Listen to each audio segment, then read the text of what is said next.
Salut les amis, mumeze neza, mwaraye neza. Nizere ko mwaramutse impore. Nanje naramutse impore, antuka murabibona n'amafashere murabona ko yagwiriye. Hama nkaba nshaka yuko tuyaga ikintu cerekeye abamama. Abamama basho muri no misi hari ibintu bihaye. Hari ibintu bihaye. Jenda birabira ku bantu tuba tuzinanye.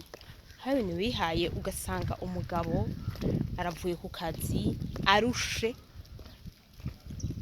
Aho kumuha keya agishika n'ikote umwambure nambaba yambaye afite ishakoshi imukure umuhekeye nyene hari abaca bashika uvuye kwatevye warazi ko jene muzamu wawe wakomeza kuraririye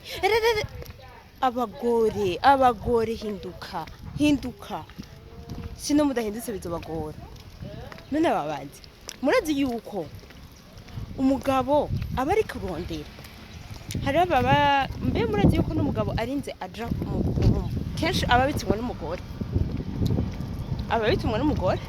umugore arashobora kumutuka wamara yawe wirigura aja mu bagore kandi uravye neza abikora kubera ko wabimututse rero mu gihe uba wabimututse ntihabikora mu gutabimututse nta mugabo aja mu bumbu utabimututse ni mwebwe mu barungika mu gihe uzomutuka kari indaya atavyakora azoca avuga ati reka ndabikorera ico rero abagabo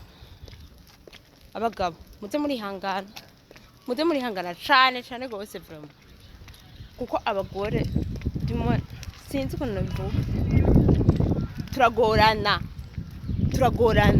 kandi abagore namwe mumenye yuko umugabo wawe ni nk'umwana uba wararonse wa mbere wo kurera mu gihe utareze ujya wa mbere uwo wateye igise uwo watwaye imiti 9 ntizoshobora kumurera ntabyo uzoshobora utazi kurera umugabo nibi aba bana baca baja kunywera umugi kumbe barezwe n'abavyeyi batazi kurera n'abagabo n'abana ntimuzoshobora kubarera rero twiyubare ama-entraînement muze muraza tuyagire jewe ntangurizo nyigisho mubivuge muri commentaire abagore dutangurizo nyigisho zo kwigisha ukuntu dufata neza abagabo apana kuguma mujanga honye mukabatuka mubaburira indero gusa nimwe mubarungika mu vyo bajamo reka nihore kandi mugire umusi mwiza ndabakunda cane.